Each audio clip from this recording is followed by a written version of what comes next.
Hi friends, Pakistan international ఎయిర్లైన్స్కు చెందిన ఒక చిన్న విమానం గ్వాదర్ ఎయిర్పోర్ట్ నుంచి టేకాఫ్కి సిద్ధంగా ఉంది. అది అప్పటి వరకు సాధారణ ఫ్లైట్గా కనిపించింది. కానీ ఆ రోజు పాకిస్తాన్ అధికారులకు ఎంత మాత్రం సాధారణం కాదది. ఎందుకంటే ఆ సమయంలో ఎవరికీ తెలీదు ఆ విమానంలో 3 హైజాకర్స్ ఉన్నారని. అకస్మాత్తుగా అధికారులకి ఒక సమాచారం లభించింది, ఆ విమానం హైజాక్ చేయబడింది అని. తరువాత కొన్ని గంటల్లో అది PIA ఫ్లైట్ 544గా ప్రపంచవ్యాప్తంగా వార్తల్లో నిలిచిపోయింది. జాతీయ అంతర్జాతీయ మీడియా దీన్ని ప్రధానంగా ప్రచారం చేసింది.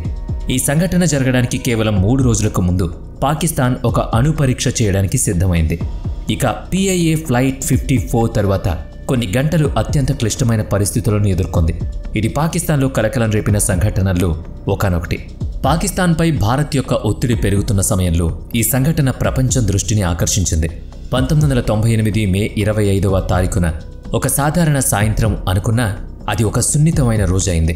పాకిస్తాన్ ఇంటర్నేషనల్ ఎయిర్లైన్స్కి చెందిన ఫ్లైట్ 544 బలూచిస్తాన్లోని తుర్బత్ నగరంలో టేకాఫ్ అయి గ్వాదర్ ఇంటర్నేషనల్ ఎయిర్పోర్ట్లో ల్యాండ్ అయింది. ఇది ఒక చిన్న ఫోకస్ F-27 విమానం. కేవలం 20 నిమిషాల పాటు అక్కడ ఆగింది. అక్కడ 3 ప్రయాణికులు దిగారు. మరో కొత్త ప్రయాణికుడు విమానంలోకి ఎక్కాడు. ఇప్పుడు విమానంలో మొత్తం 27 మంది ప్రయాణికులు, 5 క్రూ సభ్యులు ఉన్నారు. ప్రయాణికుల బోర్డింగ్ పూర్తయిన తర్వాత విమానం సాయంత్రం 5:05 టేకాఫ్ అయింది. దాని తర్వాతి గమ్యం కరాచీ ఇంటర్నేషనల్ ఎయిర్పోర్ట్. విమానం గ్వాదర్ నుంచి టేకాఫ్ అయిన గంట తర్వాత సరిగ్గా 6:55 కరాచీలో ల్యాండ్ కావాల్సింది. కానీ టేకాఫ్ అయిన కొన్ని నిమిషాలకే విమానంలో ఊహించని సంఘటన జరిగింది. ఒక ప్రయాణికుడు అకస్మాత్తుగా లేచి కాక్పిట్ వైపు వెళ్ళాడు. అతన్ని ఆపడానికి ఎయిర్ హోస్టెస్ ప్రయత్నించింది. కానీ అతను ఆమెను తోసేసి కాక్పిట్లోకి ప్రవేశించేందుకు ప్రయత్నించాడు. ఫ్లైట్ 544లో ఇవన్నీ జరుగుతున్న సమయంలో 3 రోజుల తర్వాత పాకిస్తాన్ చరిత్రలో ఒక ముఖ్యమైన సంఘటన జరిగింది. 1998 మే 28న దేశం తన మొదటి అణు పరీక్షను బలూచిస్తాన్ ప్రావిన్స్లో కొండ ప్రాంతంలో నిర్వహించడానికి సిద్ధమైంది. అణు పరీక్షకి పాకిస్తాన్ చాగై-1 అనే పేరు పెట్టుకుంది.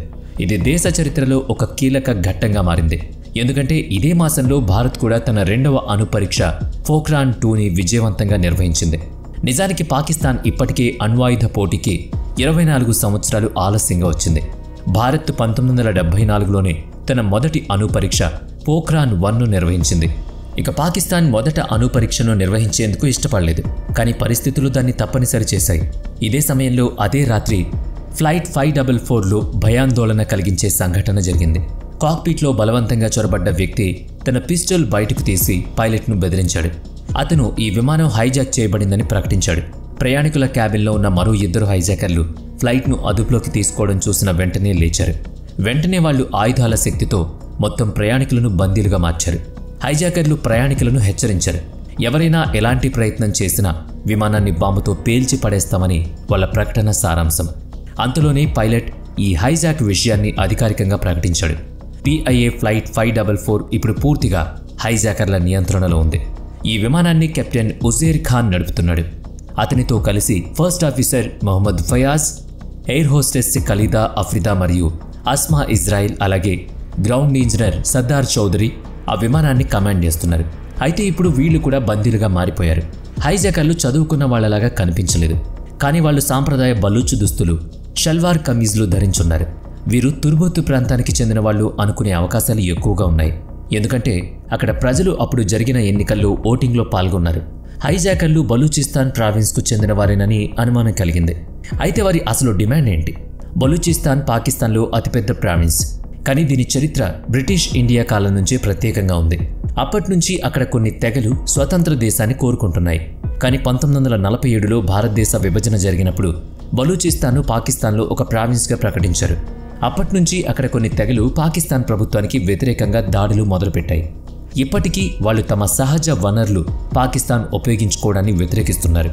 ప్రత్యేకంగా 1998 మే 28న జరిగే అణు పరీక్షను బలూచిస్తాన్లో నిర్వహించడం వాళ్ళకి అస్సలు నచ్చలేదు. ఎందుకంటే ఇది పాకిస్తాన్ ప్రజలకు ఆరోగ్యపరంగా, పర్యావరణపరంగా చాలా ప్రమాదకరమని భావించారు. నివేదికల ప్రకారం అణు పరీక్షలు బలూచిస్తాన్ ప్రాంతంలో స్థానిక జనాలకు ముప్పుగా మారే అవకాశం ఉంది. ఇదే అంశంపై ప్రపంచానికి తమ గొంతును వినిపించేందుకు బలూచ్ తిరుగుబాటు గుంపు కేవలం 3 రోజుల్లో ఈ భారీ చర్య తీసుకుంది. PIA ఫ్లైట్ 544ను హైజాక్ చేయడం. కాక్పిట్లో ఉన్న హైజాకర్ తమ డిమాండ్ను తెలిపాడు. అతను విమానాన్ని కరాచీ కాకుండా నేరుగా భారత రాజధాని దిశగా మళ్లించాలని డిమాండ్ చేశాడు. ఇదే సమయంలో ఫ్లైట్ 544 కెప్టెన్ విమానం దిశను భారత్ వైపు మళ్లించాడు. ప్రయాణికులను సర్ది చెప్పేందుకు ఆయన అనౌన్స్మెంట్ చేసి విమానం న్యూఢిల్లీలో ల్యాండ్ అవుతుందని చెప్పాడు. అయితే హైజాకర్లకు తెలియకుండా కెప్టెన్ విమానం ట్రాన్స్పాండర్ను హైజాక్ మోడ్లోకి మార్చి గ్రౌండ్ ట్రాఫిక్ కంట్రోలర్కు సిగ్నల్ అందించాడు. ఇది విమానం హైజాక్ చేయబడిందనే సంకేతాన్ని అందిస్తుంది. ఇప్పుడు PIA ఫ్లైట్ 544 కరాచీ వైపు కాకుండా పాకిస్తాన్ భారత్ సరిహద్దు దాటి ముందుకు సాగుతోంది. పైలట్ పరిస్థితిని చాకచక్యంగా ఎదుర్కొన్నాడు. కానీ ఈ విమానం ఒక చిన్న ఫోకస్ F-27 మరింత దూరంగా ప్రయాణించగలదా? హైజాకర్లు విమానాన్ని న్యూఢిల్లీకి తీసుకువెళ్లాలని చెప్పారు. కానీ కెప్టెన్ వారికి ఒక ముఖ్యమైన విషయాన్ని గుర్తు చేశాడు. ఇది చిన్న ఫోకస్ F-27 విమానం. దానిలో నేరుగా 1100 కిలోమీటర్ల దూరంలోని న్యూఢిల్లీకి వెళ్లేంత ఇంధనం సరిపోదు. అందువల్ల ఎక్కడైనా ఇంధనం నింపుకోవాల్సి వస్తుంది అని చెప్పాడు. పైలట్ హైజాకర్లను భారతదేశంలోని గుజరాత్లోని భుజ్ ఎయిర్పోర్ట్లో ల్యాండ్ చేయడానికి ఒప్పించాడు. ఇది కరాచీ నుంచి 300 కిలోమీటర్ల దూరంలో ఉంది. హైజాకర్లు అంగీకరించిన తర్వాత పైలట్ వెంటనే భుజ్ కంట్రోల్ టవర్ను సంప్రదించి ల్యాండింగ్ అనుమతి కోరాడు. అయితే కెప్టెన్ ఉజైర్ ఖాన్ తన చాకచక్యాన్ని చూపించాడు. నిజానికి అతను విమానాన్ని భుజ్కు కాకుండా పాకిస్తాన్లోని హైదరాబాద్కు మళ్లించాడు. పాకిస్తాన్ అంతటా ఇప్పటికే ఈ హైజాక్ గురించి సమాచారం అందింది. ఫ్లైట్ 544 ఇప్పటికే హైజాక్ చేయబడిందని తెలుస్తున్న హైదరాబాద్ ఎయిర్పోర్ట్ కంట్రోల్ టవర్ ముందుగానే అప్రమత్తమైంది. అందుకే పైలట్ను భుజ్ ఎయిర్పోర్ట్కు కాకుండా నేరుగా హైదరాబాదు ఎయిర్పోర్ట్కు మళ్లించడానికి అనుమతించారు. అప్పటికే అర్ధరాత్రి కావడంతో హైదరాబాద్ ఎయిర్పోర్ట్లో అత్యవసర పరిస్థితి నెలకొంది. అధికారులు దీన్ని పూర్తిగా హైజాక్ ఘటనగా గుర్తించి వెంటనే చర్యలు తీసుకోవాల్సిన అవసరం ఏర్పడింది. అయితే అసలు విషయం ఏంటంటే హైజాకర్లు ఇంకా అనుమానించలేదు. వాళ్ళంతా ఇప్పటికీ ఇది భారత్లోని భుజ్ ఎయిర్పోర్ట్ అని నమ్ముతున్నారు. ఎయిర్పోర్ట్ అధికారులు హైజాకర్ల అనువాదాన్ని దూరం చేసేందుకు ఎయిర్పోర్ట్లోని అన్ని గుర్తింపులను తొలగించారు. ఇలా చేయడం వల్ల ఎయిర్పోర్ట్ బయటకు కనిపించే ఏ గుర్తు ఆధారంగా కూడా హైజాకర్లు దాని ఆనవాళ్లను కనుగొనలేరు. హైజాకర్లు నిజమైన ప్రదేశాన్ని గుర్తించడానికి కూడా వీలుండదు. హైదరాబాదు ఎయిర్పోర్ట్లో భారీ ఏర్పాట్లు జరిగాయి. ఎయిర్పోర్ట్ భవనంపై ఉన్న హైదరాబాదు అనే పేరును పూర్తిగా కనిపించకుండా చేశారు. ఇలా కేవలం ఎయిర్పోర్ట్ మాత్రమే కాకుండా స్థానిక అధికారుల సహాయంతో మొత్తం హైదరాబాద్ నగరానికి బ్లాక్అవుట్ ప్రకటించారు. దీంతో హైజాకర్లు ఎక్కడ ల్యాండ్ అయ్యారో గుర్తించలేని పరిస్థితి ఏర్పడింది. రేంజర్స్, పోలీస్ దళాలు అప్పటికే ఎయిర్పోర్ట్లో మోహరించున్నాయి.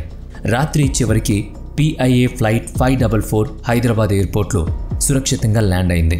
ఎయిర్పోర్ట్ అధికారులు ఇప్పుడు తక్షణ చర్య తీసుకోవాల్సిన అవసరం వచ్చింది. విమానం ఉన్న పరిస్థితిని గమనించేందుకు భద్రతా దళాలు జాగ్రత్తగా సూచిస్తున్నాయి. హైజాకర్లు ఒక కాక్పిట్లో ఉన్నారు. మరొక ప్రధాన ద్వారం దగ్గర 3వ వ్యక్తి విమానంలో ఉన్నాడు. కొన్ని గంటల పాటు విమానంలో నిశ్శబ్దం నెలకొంది. అయితే రాత్రి 11:03 విమాన ద్వారం తెరవబడింది. గ్రౌండ్ ఇంజనీర్ సజ్జార్ చౌదరిను బయటికి పంపించారు. ఆయనకు భోజనం, నీళ్లు తెచ్చేందుకు అనుమతినిచ్చారు. అయితే అతనికి ఒక ముఖ్యమైన సందేశం ఇచ్చి బయటకు పంపించబడ్డాడు. భయంతో ఉన్న సజ్జాద్ చౌదరి ఎయిర్పోర్ట్ అధికారుల వద్దకు వెళ్లి పోలీసుల ముందు హైజాకర్ల డిమాండ్లను వెల్లడించాడు. హైజాకర్లు ఎప్పటికీ ఇది భుజ్ ఎయిర్పోర్ట్ అని నమ్ముతున్నారు. కానీ వాళ్ళు ల్యాండ్ అయిన ప్రదేశం హైదరాబాదు, అది కూడా పాకిస్తాన్లో. హైజాకర్ల ప్రధాన డిమాండ్ వాళ్ళు భారత్లోని పాకిస్తాన్ హై కమిషనర్తో సమావేశం కావాలి. హైజాకర్ల ప్రధాన డిమాండ్ బలూచిస్తాన్లో అణు పరీక్షను నిలిపివేయాలనేదే. పోలీసులకు ఈ సమాచారం అందింది. అలాగే పాకిస్తాన్ ఆర్మీ ప్రత్యేక కమాండోలు కూడా ఇస్లామాబాద్ కూడా రావడం జరిగింది. అయితే హైజాకర్లను చిక్కుల్లో పడేసేందుకు పోలీసులు సమయాన్ని లాగించేందుకు ప్రయత్నించారు. వాళ్ళు ముందుగా హైజాకర్లతో చర్చలు ప్రారంభించారు. వారికి నమ్మకం కలిగించేందుకు భారతీయుల్లా మాట్లాడాలని నిర్ణయించారు. హైజాకర్లకు అనుమానం రాకుండా పోలీసులు సివిల్ డ్రెస్సుల్లో విమానం దగ్గరికి వెళ్లారు. వారితో నేరుగా మాట్లాడే అవకాశం పొందారు. ఒకవేళ హైజాకర్లు నమ్మించగలిగితే వాళ్ళ ప్రణాళికను ధ్వంసం చేయగలుగుతామని వాళ్ళ అభిప్రాయం. హైజాకర్లతో స్నేహపూర్వకంగా మాట్లాడేందుకు ప్రయత్నించారు. అందుకే అతను వారి భాషను, సంస్కృతిని అర్థం చేసుకునేలా ప్రవర్తించారు. హైజాకర్లు అతనిపై నమ్మకం పెంచుకున్నారు. చర్చలు సాగుతున్నాయి. పోలీస్ అధికారులు, హైజాకర్ల మధ్య ట్రస్ట్ స్థాయి పెరిగింది. దీంతో హైజాకర్లకు చెప్పిన ప్రకారం పాకిస్తాన్ హై కమిషనర్ న్యూఢిల్లీ నుంచి బయలుదేరారు. కానీ ఆయన రావడానికి కొంత సమయం పడుతుందని అన్నారు. అయితే వాస్తవానికి ఇది పూర్తిగా దాటవేసేందుకు వేసిన ప్రణాళిక. అదే సమయంలో పోలీసులు, భద్రతా బలగాలు పాకిస్తాన్ ఆర్మీ కమాండోల రాక కోసం ఎదురు చూస్తూ ఉన్నారు. కానీ తెల్లవారడానికి కేవలం 2 గంటలు మాత్రమే మిగిలిన్నప్పటికీ కమాండోలు ఇంకా అక్కడికి రాలేదు. ఇప్పటికే ఉదయం అవుతోంది. కానీ పాకిస్తాన్ ఆర్మీ కమాండోలు ఆచూకీ లేదు. ఆ సమయంలో హైజాకర్ల ప్రవర్తన కూడా మారుతోంది. వారు ఏదో అనుమానించడం ప్రారంభించారు. పాకిస్తాన్ కమాండోలు ఎప్పుడు వస్తారో ఎవరూ అంచనా వేయలేకపోయారు. ఇప్పటికే 5 గంటలు గడిచిపోయింది. మరికొద్ది గంటల్లో తెల్లవారుతుందని, ఉదయం ఫజర్ నమాజ్ సమయం దగ్గరవుతుందని అందరికీ స్పష్టమైంది. ఈ సమయానికి హైజాకర్ల నమ్మకాన్ని గెలుచుకున్న పోలీసులు అధికారి అఖ్తర్ గోరాచి, మరో అధికారి మరియు డిప్యూటీ కమిషనర్ను కలిసి ఒక్కసారిగా దాడి చేయాలని నిర్ణయించుకున్నారు. హైజాకర్లపై ఒక్కసారిగా దాడి చేసి వారిని అదుపులోకి తీసుకున్నారు. వారి వద్ద ఉన్న ఆయుధాలు కబ్జా చేశారు. చివరికి ఆశ్చర్యకరమైన నిజం వెలుగులోకి వచ్చింది. హైజాకర్ల వద్ద ఎలాంటి బాంబులు లేవు. పోలీసులు వాళ్ళ అసలైన వివరాలను వెలుగులోకి తెచ్చారు. వారి అసలు పేర్లు షా సవాబ్ బలూచ్, సబీర్ బలూచ్ మరియు సబీర్ రింద్. విమానంలో వాళ్ళు ఉపయోగించిన మారు పేర్లు జమాల్ హుస్సేన్, అన్వర్ హుస్సేన్ మరియు గులాం హుస్సేన్. ఈ హైజాక్ ఘటనలో ఎటువంటి ప్రాణ నష్టం జరగలేదు. ప్రయాణికులందరూ క్షేమంగా విమానంలోంచి తిరిగి సంతోషంగా వాళ్ళ ఇళ్లకు చేరుకున్నారు. ఇది పాకిస్తాన్ విమానయాన చరిత్రలో ఒక కీలకమైన సంఘటన. మరి ఈ హైజాక్పై మీ కామెంట్ ఏంటి?